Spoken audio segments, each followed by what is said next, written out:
नमस्कार, मेरा नाम ज्ञानेश्वर है और आपने देखना शुरू किया है लाइव सिटीज। मेरे साथ रोज की तरह दिल्ली से जुड़ रहे हैं देश के जाने माने सीनियर जर्नलिस्ट अजीत द्विवेदी जी। अजीत जी, 5 चरणों का चुनाव पूरे देश में संपन्न हो चुका है। छठा और सातवां चरण बाकी है, लेकिन बीजेपी ने अभी से यह कहना शुरू कर दिया है कि छठा और सातवां चरण तो अधिक सीटें प्राप्त करने का चुनाव है, प्लस प्लस प्लस।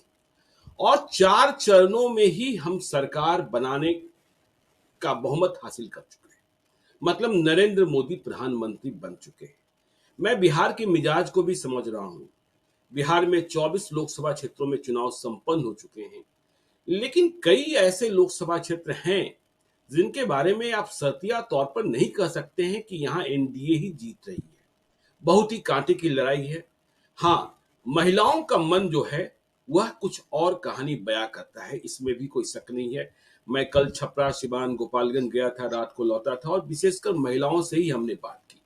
लेकिन बीजेपी के इस दावे में, आप दिल्ली में बैठे हैं, आप बिहार को भी समझते हैं, उत्तर प्रदेश को भी समझते हैं, तमिलनाडु को भी समझते हैं, तेलंगाना को भी समझते हैं और झारखंड को भी समझते हैं कि 5 चरणों के जो चुनाव हुए, उन्होंने तो चौथे चरण के बाद ही कहना शुरू कर दिया कि भाई हम तो बहुमत हासिल कर चुके और प्रधानमंत्री इसी भरोसे के साथ अब आगे बढ़ रहे हैं कि बस। तो क्या ये 400 पार वाली बात कर रहे हैं? क्योंकि कोई भी पॉलिटिकल पंडित जो हैं या जो एग्जिट पोल भी निकालने वाले लोग हैं, वे निजी बातचीत में ये नहीं कह रहे हैं कि 400 पार होने जा रहा है। चुनाव इस बार मुकाबला हुआ है, लोगों ने मोदी से सवाल पूछे हैं। मोदी का वह जादू जो 2019 और 2014 में था वह नहीं दिखा है। बावजूद इसके यह दावा कैसे किया जा रहा है कि 4 चरणों में ही सरकार केंद्र की बन चुकी है, नरेंद्र मोदी फिर से तीसरी बार प्रधानमंत्री बन गए हैं? अजीत जी, यहीं से चर्चा शुरू करें, फिर बिहार पर आते हैं। देखिए, अब इस बात को, ये एक माइंड गेम है पॉलिटिक्स जो है। अब वो पॉलिटिक्स तमाम तरह के दाव पेच और राजनीतिक प्रबंधन, ये सब चीजें भी हैं। चुनाव बिना राजनीतिक प्रबंधन के, बिना दाव पेच के, तिकड़म के, संसाधन के नहीं लड़ा जाता है। लेकिन एक लड़ाई धारणा के स्तर पर भी होती है, परसेप्शन के स्तर पर होती है, जो माइंड गेम जिसको बोलते हैं। पॉलिटिक्स भी एक तरह का माइंड गेम है।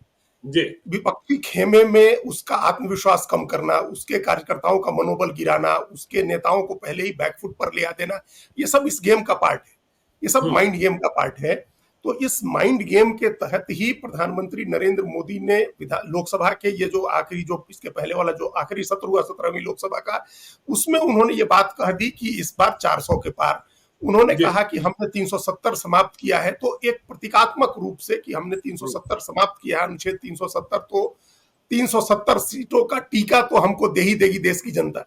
एक शगुन की तरह उन्होंने कहा कि 370 का शगुन तो जनता दे ही देगी और समूचे एनडीए को 400 के पार हो जाएगा। अब जाहिर है, अगर बीजेपी को 370 आता है तो एनडीए 400 के पार होगा ही। पिछली बार 2019 में जब बीजेपी को 303 सीटें आई तो एनडीए 350 पहुंच गया।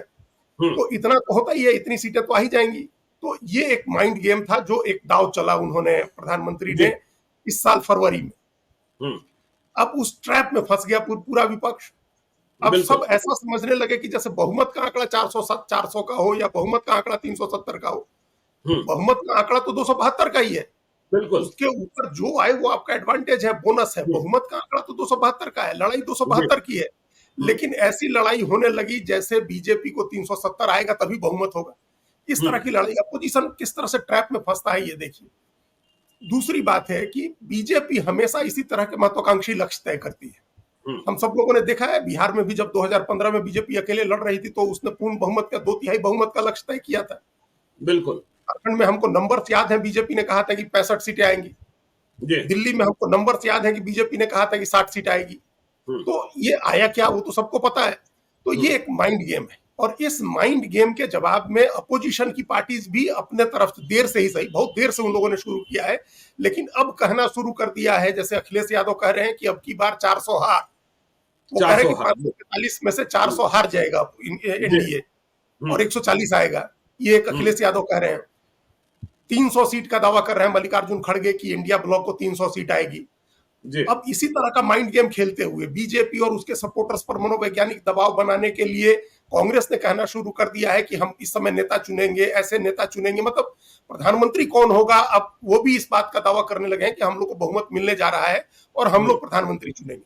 तो ये दोनों तरफ से माइंड गेम होने लगा। इसमें अमित शाह की एक बड़ी खास बात है कि वो हमने देखा है कई चुनावों में वो हर चरण के बाद नंबर ऑफ सीट्स बताते हैं कि हमको इतनी सीटें आ रही। जी। तो ये अच्छा, वो देश के गृह मंत्री भी हैं, उनको चाणक्य माना जाता है कि वो रणनीति बनाने में सबसे माहिर आदमी है राजनीति में आज के समय में। तो लोग उनकी बातों पर यकीन करते हैं। जो फेंस पर बैठे हुए हैं, जो अनिर्णय की स्थिति में है, उनको लगता है कि भाई अमित शाह जो कहते हैं वो तो हो ही जाता है। तो जी। अमित शाह ने कह दिया कि चौथे चरण में 380 सीटों पर मतदान हुआ है, इसमें हम 270 सीट जीत चुके। अब बहुमत के लिए सिर्फ 2 ही सीट चाहिए, हम 270 जीत चुके। जब 5वें चरण का चुनाव हुआ, 429 सीटों के का चुनाव संपन्न हो गया, तो उन्होंने कहा कि हम 300 पार कर गए, कि हमारी सीटें 300 के पार हो गई, अब 400 की तरफ बढ़ने की लड़ाई है। तो जैसे जैसे वो कह रहे हैं वैसे वैसे अपोजिशन भी कह रहा है कि हम 300 की तरफ बढ़ रहे हैं, हमको बहुमत आ रहा है, बीजेपी को 150 सीट नहीं आएगी, बीजेपी को 200 सीट नहीं आएगी। उसी में क्या होता है कि कुछ ज्यादा कन्विंसिंग तरीके से कहने के लिए रेवंत रेड्डी टाइप के भी लोग आ जाते हैं, जो कहते हैं कि नहीं 220 आएगी या 230 आएगी। ऐसा लगता है कि ये बड़ा रियलिस्टिक आकलन है। किसी तरह से अपोजिशन ब्लॉक मतदाताओं को ये भरोसा दिलाना चाह रहा है कि बीजेपी को बहुमत नहीं आ रहा है, और बीजेपी ये भरोसा दिलाना चाह रही है कि हमको बहुमत तो आ गया, हम अब 400 की तरफ बढ़ रहे हैं। तो ये एक लेवल पर माइंड गेम है पहली नजर में, और पहला एजम्पशन जो है वो एक माइंड गेम का है। लेकिन अब किसका माइंड गेम हकीकत के ज्यादा नजदीक है? माइंड गेम भी कोई खेलेगा। अगर ऑस्ट्रेलिया की टीम है माइंड गेम खेल रही है क्रिकेट में अफगानिस्तान के खिलाफ, तो ये तो होगा ना कि ऑस्ट्रेलिया बेटर पोजीशन में है अफगानिस्तान को हराने के, भले अफगानिस्तान भी माइंड गेम खेल रहा हो। तो उस तरह से अभी की स्थिति जो है उस माइंड गेम में भी बीजेपी ज्यादा कंफर्टेबल पोजीशन में है। बीजेपी अपने माइंड गेम के तहत जो आंकड़ा कह रही है उस आंकड़े तक तो नहीं, लेकिन बहुमत तक पहुंचने की स्थिति में बीजेपी दिख रही है। बीजेपी बेटर पोजीशन में है कि बहुमत हासिल कर ले। नहीं, ठीक है, बहुमत हासिल कर सकती है बीजेपी, बहुमत हासिल कर ली, बहुमत हासिल कर सकती है। लेकिन देखिए इन दिनों एक और, जहां जाता हूं मैं, कल जब मैं छपरा सिवान गोपालगंज था, लोग कह रहे हैं सट्टा बाजार ने यह भविष्य, ये भी होता है, ये वायरल हो गया। और जबकि कई लोग कह रहे हैं कि जो वायरल हुआ है वह सच है ही नहीं, सट्टा बाजार से कोई लेना देना नहीं है, किसी ने ग्राफिक्स डिजाइन किया और उसे वायरल कर दिया। तो सट्टा बाजार के भविष्यवाणी। फिर इधर पिछले 2-3 दिनों से हम देख रहे हैं कि जब प्रशांत किशोर ने कह दिया कि मैं चुनाव प्रबंधन अब नहीं करता हूं, मैं चुनाव की भविष्यवाणी नहीं करता हूं, लेकिन सबसे ज्यादा इंटरव्यूज प्रशांत किशोर के ही हो रहे हैं। और फिर प्रशांत किशोर के बाद जो कांग्रेस के रणनीतिकार बने सुनील कोलुगुलु, जिनके बारे में कहा जाता है कि उन्होंने कर्नाटक और तेलंगाना में जीत दिलाई, उनकी भविष्यवाणी कुछ और कह रही है। सुनील कोलुगुलु और प्रशांत किशोर भी कभी साथ थे। तो ये माइंड गेम का यह भी हिस्सा एक है। ये भी होता है, झूठे सच्चे। ये तो प्रशांत किशोर का तो सच्चा है, वो तो इंटरव्यू में कह रहे हैं। लेकिन जो सट्टा बाजार वाली बातें हैं, कुछ हाथ से लिखे हुए आंकड़े, कुछ एक्सेल सीट पर निकाले गए आंकड़े, कि ये फलौदी का आंकड़ा है। फलौदी जो एक राजस्थान में एक जगह है जहां मानते हैं कि सट्टा वहीं से चलता है सारा, फलौदी का आंकड़ा है। ये फरीदाबाद का आंकड़ा है, ये मुंबई सट्टा बाजार का आकलन है। और हर आंकड़े के बारे में कहा जा रहा है कि ये कभी फेल नहीं होता है। तो ये उस तरह से कहा कि, और सारे आंकड़ों में बीजेपी को बढ़त बताई जा रही है। ये बताया जा रहा है कि बीजेपी पूर्ण बहुमत से ज्यादा सीटें हासिल करने जा रही है। तो ये उसी माइंड गेम का हिस्सा है आज के समय। पहले बताया जा रहा था कि बिल्कुल देखिए सत्ता के करीब पहुंच ही नहीं रही है, अब पिछले 2 दिनों से कहा जा रहा है कि सत्ता के आगे जा चुकी है वो। हाँ, तो ये भी एक तरह का उसी खेल का हिस्सा है, जो हमने कहा कि माइंड गेम है। दोनों तरफ से इस तरह के आंकड़े वायरल किए जाते हैं, ज्यादातर झूठे ही हैं, क्योंकि उस तरह का कोई आंकड़ा लिस्ट चार्ट बना के वो लोग नहीं निकालते हैं। और वो उन्हीं लोगों को फिगर पता होता है जो सट्टा खेल रहे होते हैं। वो कोई लेजिटिमेट चीज नहीं है, वो कोई ऐसी अवैध भारत सरकार से मान्यता प्राप्त कोई बैंकिंग का सिस्टम नहीं है कि वहां आप पैसा लगा रहे हो और आपको रिटर्न मिल रहा है। वो चोरी छिपे होता है। तो अगर सट्टा बाजार से वो वायरल होगा और एजेंसी पीछे पड़ जाएगी तो सब सट्टा बाजार रह जाएगा रखा हुआ। वहां तो जो प्लेयर्स हैं, जो पार्टिसिपेट करते हैं, उनको पता होता है, जो दाव लगा रहे होते हैं कि क्या दाव लग रहा है, किस चीज पर दाव लग रहा है। तो इसलिए वो सब चीजें तो फर्जी हैं। इंपॉर्टेंट चीज जो है वो प्रशांत किशोर का कहना है। देखिए, प्रशांत किशोर अब चुनाव रणनीतिकार नहीं रह गए, अब स्ट्रेटेजिस्ट नहीं है वो, और ना विश्लेषण करने का काम ऑफिशियली वो कर रहे हैं। इसके बावजूद उन्होंने बरसों तक यही काम किया, 10 साल, जैसा उन्होंने खुद ही कहा कि 10 साल हमने इस काम को दिया है। और उस काम के आधार पर वो एक फिगर पेश कर रहे हैं, वो एक तस्वीर बना रहे हैं कि चुनाव के बाद की क्या तस्वीर होगी। और उस तस्वीर मोटे तौर पर वो जो कह रहे हैं, हमारी सहमति मोटे तौर पर उनके साथ है।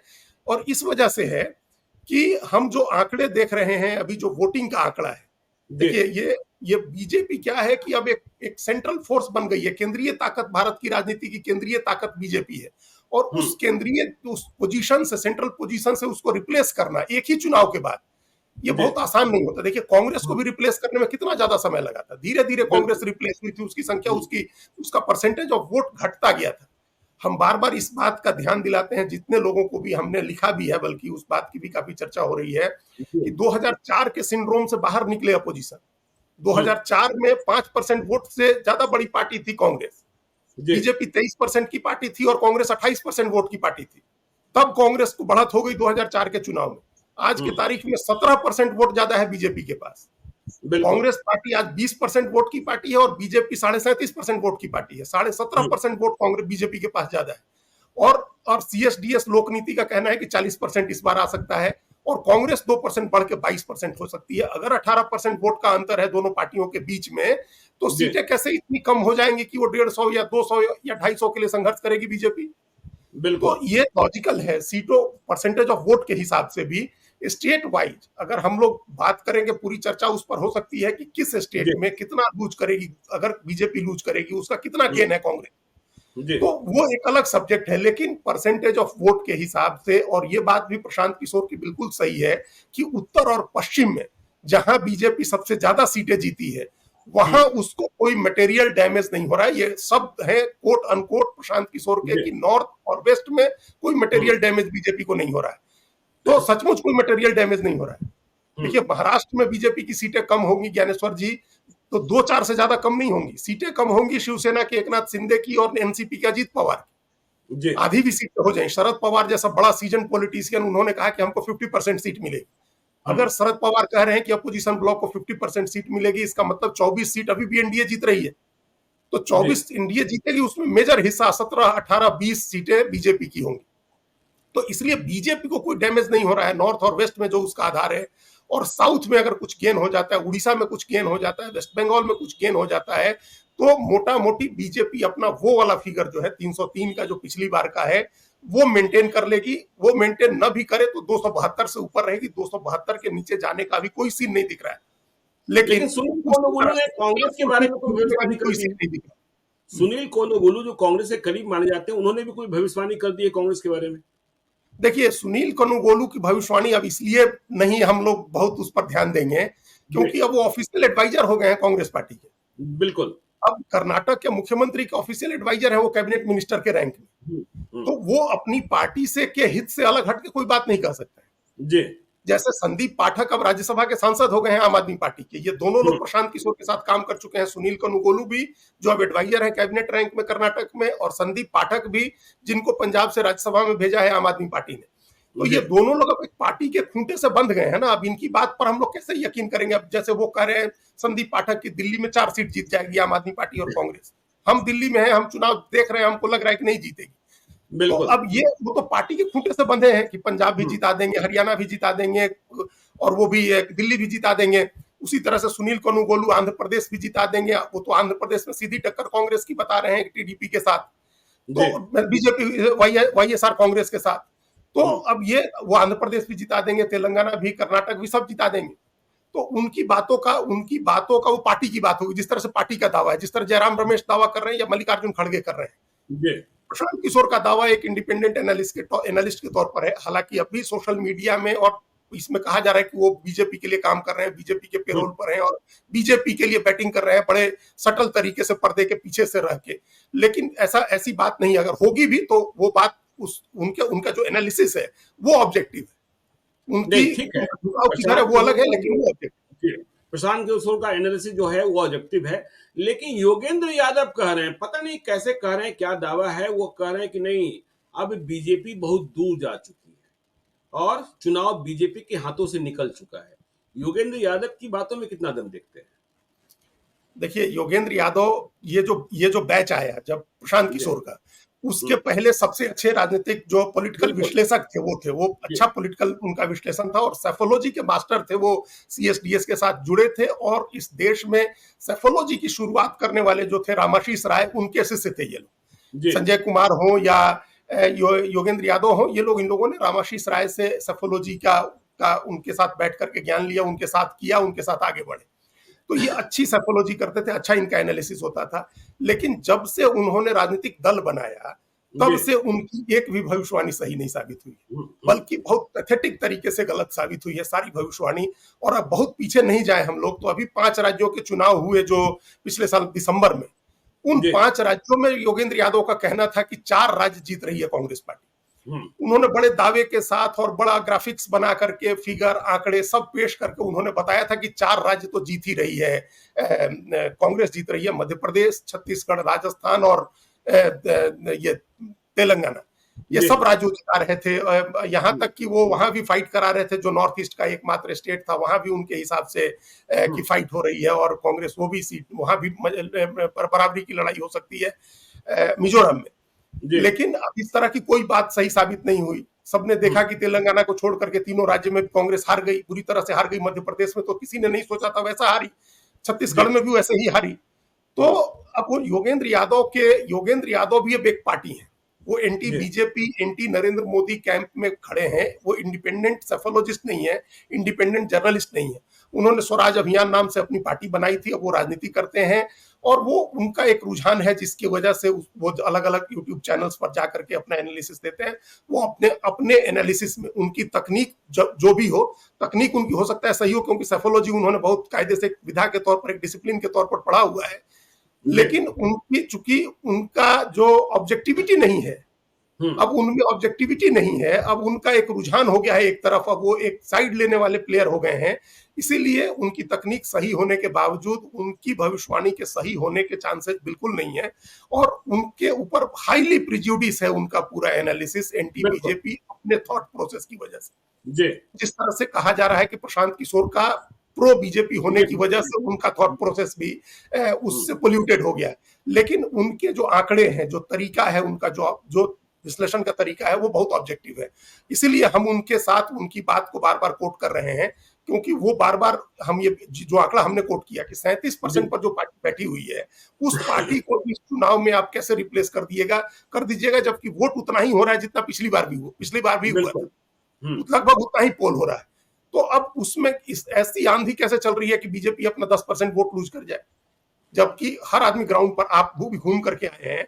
और जी। हम लोग 10 बार चर्चा कर चुके कि अगर मोदी के पक्ष में कोई लहर नहीं चल रही है जिताने की, तो हराने की भी कोई आंधी नहीं चल रही, हराने का भी कोई माहौल नहीं। बिल्कुल, बिल्कुल, बिल्कुल, बिल्कुल। तो फिर और दस देखिए परसेंट हमने वोट यह भी कैसे लूज महसूस करते किया हैं? अजीत जी कि वोट बीजेपी को नहीं मिल रहा है, वोट मोदी को मिल रहा है। हाँ, साफ तौर पर लोग कह रहे हैं बीजेपी से मतलब नहीं, मोदी से मतलब है। और दूसरी बात देखिए हम लोगों ने योगेंद्र यादव को भी समझा, प्रशांत किशोर को भी समझा, सुनील कोलोगोलू को भी समझा, आपने महाराष्ट्र में समझाने की कोशिश की।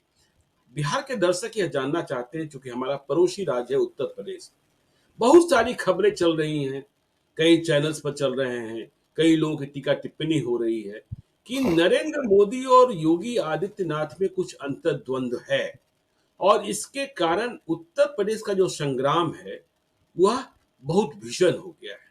क्या ये बात सच है? 2019 में 80 में 62 सीटें शायद जीती थी बीजेपी ने या बिल्कुल। एनडीए ने।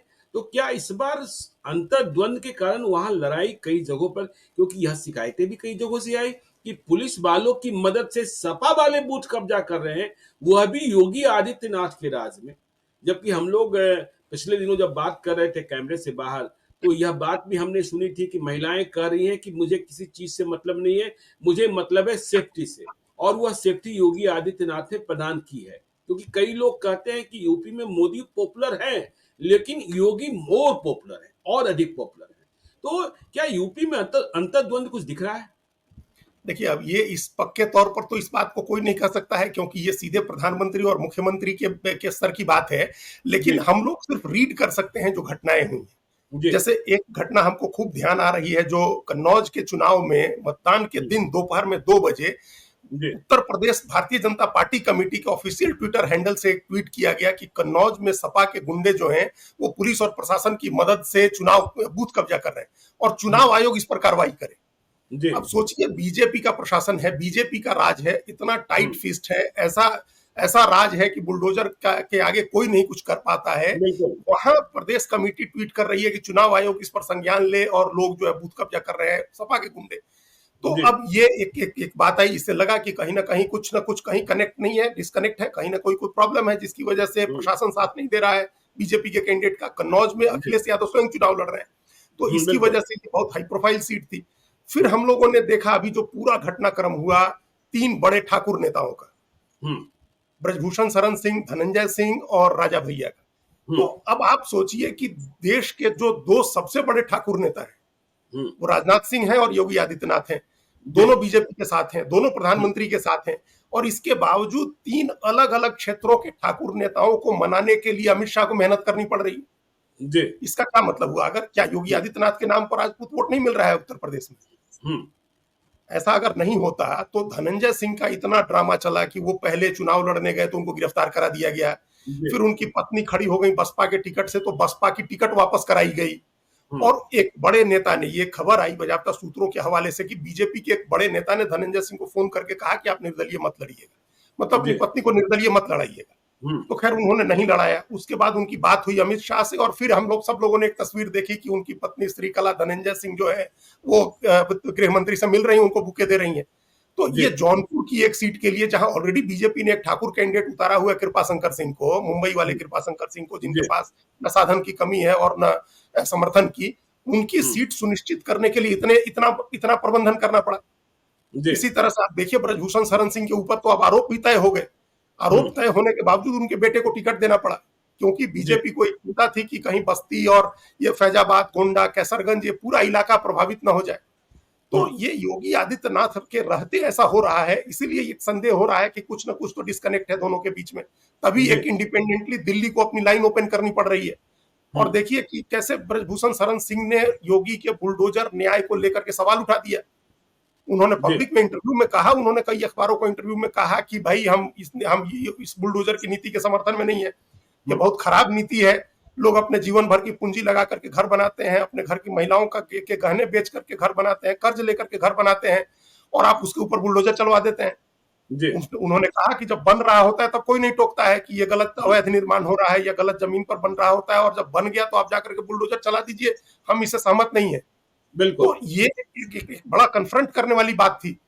हम्म। फिर राजा भैया के साथ अमित शाह के मुलाकात की खबर है। अब ये जी। जानकार सूत्रों के हवाले से ही खबर आई है कि बेंगलोर में मुलाकात हुई दोनों की, हम्म। और उसके बावजूद राजा भैया ने यहाँ कह दिया अपने समर्थकों से कि भाई जिसको जहां मन हो वहां वोट करे। आजाद हैं आप। आप जहां मन हो, तो उन 2 सीटें हैं कौशाम्बी और प्रतापगढ़ की, जिस पर उनका बड़ा सीधा असर है। तो जी। ये सब मैनेजमेंट करना पड़ रहा है बीजेपी को, हम्म। मतलब ऊपर से डायरेक्टली दिल्ली की लाइन ओपन हुई है लोगों को मैनेज करने के लिए। तो इससे ये कहीं ना कहीं असल में क्या हुआ कि चुनाव के पहले ये खबर फैल गई, अफवाह ही है लेकिन खबर फैल गई, कि अगर जी। तीसरी बार बीजेपी जीतती है, 300 सीट लेकर के आते हैं लोग, तो योगी आदित्यनाथ को मुख्यमंत्री पद से हटा दिया जाएगा। ये बिल्कुल। एक अफवाह फैली, और ऊपर हम्म। से जेल से निकल के अरविंद केजरीवाल ने ये बात प्रेस कॉन्फ्रेंस में कहनी शुरू कर दी कि योगी आदित्यनाथ को हटा दिया जाएगा। तो जी। हटा दिया जाएगा, तो इसके बाद भले इसमें दम नहीं हो, ये अफवाह हो सकता है कि योगी आदित्यनाथ और प्रधानमंत्री में परफेक्ट कॉर्डियल रिलेशन हो, लेकिन उनके समर्थक जो हैं और एक बड़ा जो वर्ग है जो उनकी जाति का या उनको चाहने वाला, वो अभी भी गोरखनाथ पीठ के महंत भी हैं, तो जी। धर्म के हिसाब से भी बहुत लोग उनको चाहने वाले हैं। उत्तराखंड के जो मतदाता हैं वहां यूपी में, वो उनको चाहने वाले हैं। तो ये सब लोग अगर इन सब लोगों को लगने लगा कि नहीं तो फिर रोकना चाहिए बीजेपी न जीते, तो कहीं इस तरह से सैबोटाज हो गया, भीतरघात हो गई, तो उस वजह से ये सारी चीजें उठी हैं ज्ञानेश्वर जी, कि कहीं ना कहीं कुछ गड़बड़ है, कोई एक बड़ा वर्ग अंदर खाने कुछ गड़बड़ी कर रहा है, लेकिन इस बात की पुष्टि कोई नहीं कर सकता है। चलिए, पुष्टि नहीं कर सकता। देखिए, आपने कन्नौज की बात बता दी, लेकिन देखिए हमारे दर्शक 2 क्षेत्रों के बारे में और जानना चाहते हैं, उत्तर प्रदेश के 2 क्षेत्रों के बारे में, कि वहां की स्थिति क्या है, और दिल्ली के एक क्षेत्र के जहां के आप निवासी हैं, क्योंकि सीधा बिहार कनेक्ट कर रहा है। पहले अमेठी और रायबरेली के बारे में बताइए कि क्या खबर आई। मैं पिछले 2 दिनों से आपसे बात कर नहीं पा रहा था कि अमेठी और रायबरेली को लेकर क्या खबर है। देखिए रायबरेली में तो फिर कोई कंफ्यूजन नहीं रहा। रायबरेली में तो अंत में वोट आते आते ये लगने लगा था कि हो गया, राहुल गांधी चुनाव जीत जाएंगे, क्योंकि वहां दिनेश प्रताप सिंह को ही दोहराया बीजेपी ने। पिछली बार जिन्होंने जो लड़े थे सोनिया गांधी के खिलाफ, और 1.5 लाख वोट से सोनिया गांधी जीती थी उस सीट पर पिछली बार।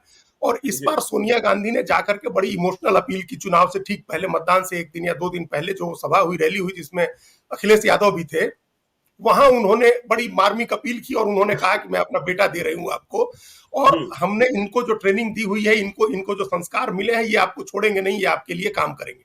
तो बिल्कुल। एक तो ये अपील सोनिया गांधी और उस परिवार के प्रति लोगों में एक एक वहां अभी तक वो गया नहीं है जो लगाव है उनका। जी। तो राहुल गांधी को तो दिक्कत नहीं होगी रायबरेली में। हम्म, अमेठी की सीट पर एक बड़ा दाव खेला है बीजेपी ने, माफ करिएगा कांग्रेस ने, कि जी। परिवार के किसी को लड़ाने के बदले किशोरी लाल शर्मा को लड़ाया है। हम्म, किशोरी लाल शर्मा उसको अपनी हथेलियों की तरह जानते हैं, जो एक मुहावरा कहा जी। जाता है कि आप हथेलियों को अपने जिस तरह से जानते हैं, उस तरह से किशोरी लाल शर्मा अमेठी को जानते हैं। पिछले एक एक 40 घर वर्षों में, से। 40 वर्षों से एक एक घर में जी। उनके जानने वाले लोग हैं। तो हम्म, वो क्या होता है जब बड़ा आदमी लड़ रहा होता है ना, हमेशा मोमेंटम अंडरडॉग के साथ होता है। हम्म, जैसे पिछले बार रहा, स्मृति ईरानी के साथ रहा कि जी। राहुल गांधी बड़े कद्दावर नेता है, कांग्रेस के अध्यक्ष रहे हैं, तो एक अंडरकरेंट हो गया स्मृति ईरानी के साथ, वो जीत गई। अब हम्म, उस तरह का अंडरकरेंट किशोरी लाल शर्मा के पक्ष में हो गया। ये अंडरडॉग हैं, एक एक जी। आदमी को जानते हैं पर्सनली, और लोगों को लग रहा है कि हम इनको एक्सेस कर सकते हैं, जब चाहेंगे तब इनको पकड़ लेंगे। बिल्कुल। दूसरा, जो दूसरी बात अमेठी में हुई कि अशोक गहलोत को कांग्रेस ने बैठाया वहां चुनाव लड़ाने के लिए। जी। और ये कम लोग जानते हैं कि 1980 में जब संजय गांधी वहां चुनाव लड़ रहे थे अमेठी से, तब उनको चुनाव लड़ाने अशोक गहलोत गए थे वहां बिल्कुल। अमेठी। जी। 77 की हार के बाद 80 में चुनाव लड़ रहे थे संजय गांधी। और ये लोग बताते हैं कि अशोक गहलोत चुनाव लड़ा रहे थे वहां, और उनको उनकी ईमानदारी की मिसाल तभी कांग्रेस के नंबर 1 परिवार में बनी थी, क्योंकि उनको चुनाव खर्चे के लिए जो पैसा मिला था उसमें से कुछ पैसा उन्होंने दिल्ली ले आकर के लौटा दिया था चुनाव के बाद। तो जी। ये कहा गया कि तो गजब का ये आदमी है जिसने चुनाव के पैसे, खर्चे के पैसे लौटा दिए। तो हम्म, वो अशोक गहलोत बैठे थे वहां चुनाव लड़ाने के लिए। तो अशोक गहलोत बहुत वो जादूगर थे, जादूगरी का काम करते थे, मैजिशियन थे, जी। वो जी। जादू दिखाते हम्म, थे स्ट्रीट पर। तो लोग अभी हम्म, भी जादूगर उनको मानते हैं, तो जादूगर है वो। तो एक किशोरी लाल शर्मा जैसा आदमी उनको मिल गया, एक जादूगर बैठे वहां। और हम्म, प्रियंका गांधी वाड्रा लगातार पूरे चुनाव में 10-12 दिन तक दोनों क्षेत्रों में रही। तो वहां जी। की लड़ाई भी बहुत दिलचस्प हो गई है। दिलचस्प हम इसलिए कह रहे हैं ज्ञानेश्वर जी, क्योंकि किशोरी लाल शर्मा को ब्राह्मणों का एक वर्ग समर्थन दे रहा है, जो चलिए। बीजेपी का कोर वोट था। तो जी। इसलिए वहां लड़ाई, हालांकि अभी भी एडवांटेज वहां स्मृति ईरानी को ही है, लेकिन किशोरी लाल शर्मा बहुत कायदे से लड़े हैं, बहुत अच्छे से लड़े हैं। तो अमेठी जी। रायबरेली में, रायबरेली तो राहुल गांधी के लिए हो जाएगा, और जहां तक हम्म, हमारी जानकारी है कि जीतने के बाद वो सीट छोड़ देंगे रायबरेली, वहां से प्रियंका गांधी वाड्रा को लड़ाया जाएगा, और राहुल गांधी वायनाड ही अपने पास रखेंगे, ऐसा अभी कांग्रेस के सूत्रों का कहना है। और एक हिस्ट्री भी रही है कि जब सोनिया गांधी, इंदिरा गांधी जब 77 में चुनाव हार गई थी रायबरेली से, तो जी। 80 में 2 सीटों से चुनाव लड़ी थी, एक उत्तर हम्म, प्रदेश की रायबरेली सीट और एक आंध्र हम्म, प्रदेश की मेडक सीट, और जी। दोनों सीटों से जीती थी। और तब हम्म, उन्होंने भी आंध्र प्रदेश की मेडक सीट अपने पास रखी थी और रायबरेली छोड़ दी थी। और हम्म, उस रायबरेली सीट पर पहली बार इनके परिवार के जो अरुण नेहरू थे वो चुनाव लड़े थे, बाई इलेक्शन हुआ था, और अरुण नेहरू वहां से चुनाव लड़के एमपी बने थे, जिनको फैटी कहते थे ये सब लोग, ये पूरा परिवार जो है बिल्कुल। उनके बहुत क्लोज थे वो। तो इंदिरा गांधी ने खाली किया था तो अरुण नेहरू गए थे। तो वो हिस्ट्री हो सकता है, वो इतिहास दोहराया जाए कि राहुल गांधी छोड़े तो प्रियंका गांधी वाड्रा वहां से चुनाव लड़े। ये दोनों सीटों की अभी मतदान के बाद की स्थिति है ज्ञानेश्वर चलिए, जी। तो अमेठी और रायबरेली को हमने समझा। हाँ जी, आप कुछ कह नहीं, रहे आप दिल्ली दिल्ली की एक सीट का हैं। पूछा मैं दिल्ली आपने। की 2 सीटों, हाँ, मैं दिल्ली दो की सीटों 2 का सीटों वही, के बारे में जानना हमने भी सोचा चाहता कि हूँ। 2 सीटों के बारे हाँ, में बताया। 2 सीटों के बारे में बिहार के लोग जानना चाहते हैं। एक लड़ाई में कन्हैया कुमार बनाम मनोज तिवारी, और दूसरी सीट महाबल मिश्रा भी, वे हाँ बिहार के ही हैं, मधुबनी के। हाँ, नहीं तो इन तो दोनों सीटों के बारे में जानना चाहते हैं। नहीं, तीसरी सीट भी है, सोमनाथ जी। भारती भी बिहार के हैं, जो नई दिल्ली हाँ, सीट से सोमनाथ आम आदमी भारती पार्टी भी, से जी, टिकट बिल्कुल, पर, आम आदमी बिल्कुल। पार्टी के टिकट से चुनाव लड़ रहे हैं। जी। तो जी। तीन तीन ऐसे महागठबंधन जो है, इंडिया ब्लॉक की तरफ से 3 बिहारी चुनाव लड़ रहे हैं दिल्ली में। जी। तो नई दिल्ली सीट है सोमनाथ भारती की। नई दिल्ली सीट का कॉन्स्टिट्यूशन, मतलब वो इस तरह से कॉन्स्टिट्यूट हुआ है, वो सीट इस तरह से है, वहां की डेमोग्राफी ऐसी है कि वो जी। बीजेपी के फेवर करने वाली सीट है। नई दिल्ली हमेशा बीजेपी के लिए वो आसान सीट सुषमा होती है। स्वराज की बेटी और लड़ वहां रही है ना? सुषमा स्वराज की बेटी लड़ रही है, बांसुरी स्वराज, तो उस सीट पर जी। आसान है बीजेपी के लिए। हम्म, लेकिन अच्छा, दक्षिण दिल्ली की सीट भी इस तरह से प्लान्ड है कि वो एकदम इवनली बैलेंस्ड है, उसमें बिहारी जी। और पूर्वांचल के वोट भी बहुत है, और जाट, पंजाबी और वैश्य का वोट भी, बनिया का वोट भी वहां बहुत है, खासतौर से जाट का वोट जो बीजेपी को जी। सपोर्ट करता है। हम्म, इसके बावजूद वो बहुत कंफर्टेबल स्थिति में लड़ाई लड़ रहे हैं महाबल मिश्रा, इसलिए क्योंकि उनका बेटा जो है विनय मिश्रा, वो आम आदमी पार्टी का विधायक है, हम्म, और वहां उनके पास अपना आम आदमी पार्टी का एक संगठन है। और वो चूंकि कांग्रेस में नीचे पार्षद रहे, विधायक रहे, सांसद रहे, तो उनके पास कांग्रेस का भी एक पूरा सेटअप है, उनके जी। पास संगठन है, साधन संपन्न आदमी है, और वो अच्छी लड़ाई लड़ रहे हैं। कांग्रेस, बीजेपी ने जिनको वहां चुनाव में टिकट दिया, वो परवेश वर्मा की टिकट काट दी, और उसकी जी। जगह, उनकी जगह कमलजीत सहरावत को वहां से चुनाव लड़ाया। अगर परवेश वर्मा के तरफ से जरा सी भी ढिलाई हो जाए ज्ञानेश्वर जी, उनके साहेब सिंह समर्थक वर्मा के बेटे। हाँ, साहेब सिंह साहेब वर्मा के सिंह। बेटे, जी। तो अगर वो जरा सा ढिलाई हो जाए और उनके समर्थक थोड़ा उदासीन होकर के बैठ जाएं, हम्म। तो वहां मामला बिगड़ सकता है बीजेपी का। लेकिन जी। चूंकि दिल्ली की सीट है और तमाम बड़े नेताओं की नजर है, इसलिए प्रवेश वर्मा शायद ऐसा कोई काम न कर सकें। अगर हम्म। प्रवेश वर्मा खुल करके समर्थन करते हैं, उनके लोग आते हैं, तो कांटे की लड़ाई में हो सकता है कि बीजेपी निकाल ले। लेकिन बहुत मुकाबला नजदीकी है, वहां बहुत कांटे की लड़ाई है महाबल मिश्रा और बिल्कुल। कमलजीत सहरावत में। जी। और उत्तर पूर्वी दिल्ली की जो बात है, जहां हम्म। दो बिहारी लड़ रहे हैं, ये बिल्कुल। ये इपिक वार है, ये सबसे बड़ी लड़ाई हो गई है दिल्ली में। हर आदमी इस सीट के बारे में पूछ रहा है, जी। और हम इसी सीट के वोटर हैं, मनोज तिवारी और कन्हैया कुमार। हम्म। ये इस कॉन्स्टिट्यूएंसी का ऐसी डेमोग्राफी है, ज्ञानेश्वर जी की भविष्यवाणी बहुत मुश्किल है। इसी में बुराड़ी है, संत नगर है, हरदेव नगर जैसी कॉलोनी है, सीलमपुर है, ऐसी कॉलोनीज हैं। इसमें जहांगीरपुरी है, जहां बस्ती पूरी की पूरी है बिहार के पूर्वांचल के लोगों की, गरीबों की, मुसलमानों की, इस तरह की बस्तियां हैं यहाँ। जी। पूरा बुराड़ी संत नगर आप समझिए कि या तो त्यागी हैं, या उन त्यागियों की जमीनें खरीद करके बिहार और पूर्वी उत्तर प्रदेश के लोग बसे हुए हैं।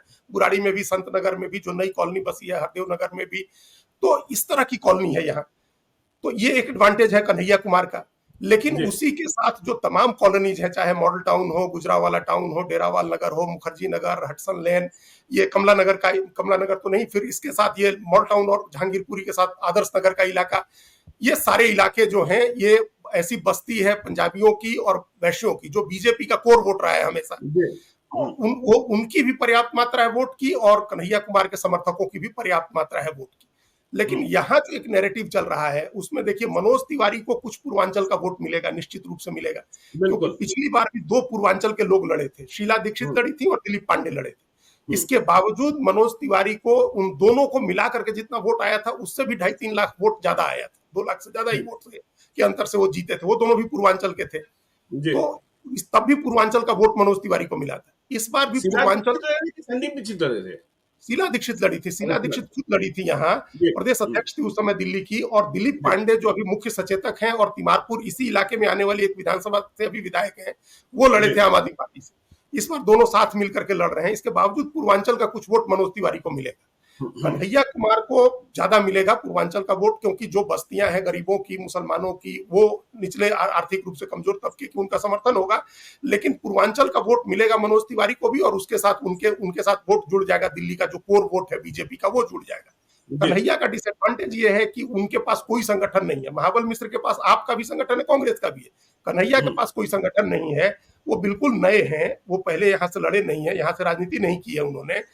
आम आदमी पार्टी और कांग्रेस में यहाँ उस तरह का तालमेल नहीं है, जैसा तालमेल हमको पश्चिमी दिल्ली में महाबल मिश्रा में दिख रहा है। तो एक संगठन की कमी है। वो अपने चेहरे पर, अपने नाम पर, अपनी जो ब्रांडिंग है, उस पर चुनाव लड़ रहे हो, कि राहुल गांधी के कैंडिडेट हैं, इस नाम पर चुनाव लड़ रहे हैं। ये उनका डिसएडवांटेज है कि उनके पास संगठन नहीं है। अगर उनके जी। पास संगठन होता कांग्रेस, और अगर उनके उम्मीदवार बनने के बाद अगर दिल्ली प्रदेश के अध्यक्ष अरविंदर सिंह लवली ने और नसीब सिंह ने और तमाम लोगों ने इस्तीफा नहीं दिया होता, तो एक संगठन लेकर के अगर वो लड़ते तो वो चुनाव जीत सकते थे। लेकिन अभी उनके लिए मुश्किल है। चलिए, तो देखिए उनके लिए मुश्किल है। आज हम लोगों ने बिहार की चर्चा थोड़ी कम की है, और इसके पीछे सामाजिक नैतिक जिम्मेवारी भी, राजनीतिक जिम्मेवारी, क्योंकि परसों जिस तरीके से चुनाव संपन्न हुआ सारण में, और उसके बाद जो हिंसा की घटनाएं हो गई, हत्या हो गई, वह बात ठीक नहीं थी। और हम शांति की अपील कर रहे हैं, देखिए दोनों पक्षों से, क्योंकि भाई चुनाव जो लड़ रहे हैं, जो जीतेंगे वो हारेंगे, कोई दिल्ली जाएगा, कोई कहीं जाएगा। लेकिन मैंने कल भी कहा था अपने दर्शकों से कि आपको तो वहीं रहना है। यदि आज हम चर्चा करते तो फिर जातियों की बात निकलती, फिर ये होता वो होता। तेजस्वी यादव ने भी समझदारी से काम किया है कि उन्होंने कोई ऐसा काम नहीं किया जिसके कारण कोई सामाजिक अशांति या कोई द्वेष और भड़के। तो हम लोगों ने आज बिहार की चर्चा थोड़ी कम कर दी। कल चर्चा करेंगे, क्योंकि चुनाव प्रचार समाप्त होगा छठे चरण का, और उसके बाद बताएंगे कि छठे चरण में जिन 8 लोकसभा क्षेत्रों में चुनाव होने जा रहे हैं, वहां चुनाव प्रचार का क्या हाल रहा, कौन आगे हो सकता है, कौन पीछे हो सकता है। वैसे अंतिम मालिक तो मतदाता ही हैं। तो आप देखते रहिए लाइव सिटीज को। यदि अब तक आपने हमारे यूट्यूब चैनल लाइव सिटीज को सब्सक्राइब नहीं किया है तो जरूर कर लीजिएगा, और यदि इस वीडियो को आप फेसबुक पेज के माध्यम से देखें तो पेज को लाइक कीजिएगा, ट्विटर पर भी हमें फॉलो कीजिए। धन्यवाद।